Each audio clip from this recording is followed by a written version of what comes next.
నల్గొండ జిల్లాలోని రాచకొండ గుట్టల్లో చరిత్రను తవ్వుతున్న కొద్దీ ఆశ్చర్యపరిచే విషయాలు వెలుగులోకి వస్తున్నాయి. తెలంగాణలో నిజాం నవాబులు మంచినీటి కెనాల్స్ ను పునాదికి వేశారని చెప్పుకున్నాం. కానీ ఇప్పుడు చరిత్ర తిరగరాసే విషయాలు బయటకు వస్తున్నాయి.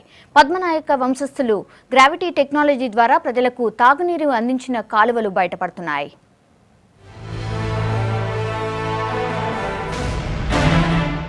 తెలంగాణ చారిత్రక ఆనవాళ్లకు పుట్టినిల్లు.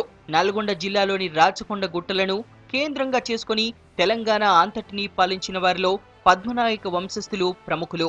వారు అందించిన టెక్నాలజీ ఇప్పుడిప్పుడే బయటి ప్రపంచానికి తెలుస్తోంది. రాచకొండ పరిసర ప్రాంతాల్లో చరిత్రను తవ్విన కొద్దీ కొత్త కొత్త విషయాలు వెలుగులోకి వస్తున్నాయి.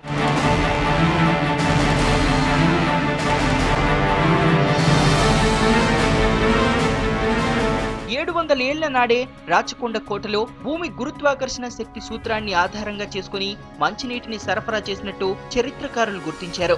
తెలంగాణలో గ్రావిటీ ద్వారా మంచినీటిని సరఫరా చేసిన మొదటి పాలకులు గోల్కొండ నవాబులేనని ఇంతకాలం చెప్పుకున్నాం. అయితే అంతకంటే 200 ఏళ్ల క్రితమే రాచకొండ రాజమహల్లో అద్భుత మంచినీటి వ్యవస్థను ఏర్పాటు చేశారని తెలుస్తోంది. 11వ శతాబ్దంలో మరి పద్మనాయక రాజవంశానికి సంబంధించిన రాజులు గ్రావిటీ ద్వారా నీటిని భోపాల్ తటాకం నుంచి రాజమహల్కి అందించడం కోసం మరి నిర్మించిందనేది ఇవాళ శాస్త్రజ్ఞులందరూ కూడా తెలియజేస్తూ ఉన్నారు. గురుత్వాకర్షణకు సంబంధించిన టెక్నాలజీని ప్రయోగించి మరి రాచకొండ గుట్టల్లో నిర్మాణం జరిగిన దాఖలాలు మనకు అవుపడతా ఉన్నాయి.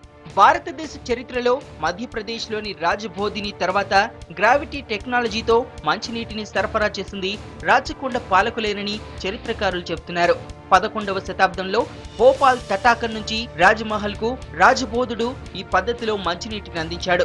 రాచకొండలో కూడా మంచినీటిని భూగర్భ మార్గాల ద్వారా అందించిన అద్భుత సాంకేతిక పరిజ్ఞానం అందరినీ ఆశ్చర్యపరుస్తోంది.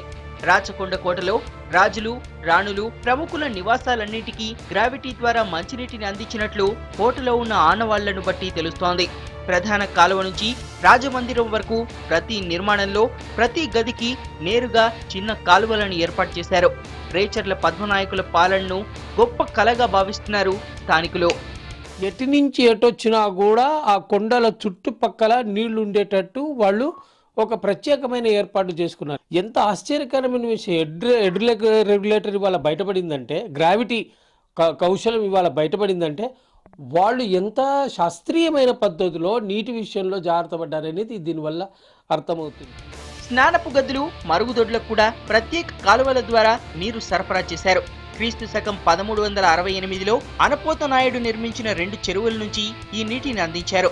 ఇందుకోసం భారీ బండరాళ్లతో పటిష్టమైన కాలువను నిర్మించారు. కోటకు పైభాగంలో చెరువులను నిర్మించి నీరు కిందికి సులువుగా చేరేలా మార్గాలు రూపొందించారు.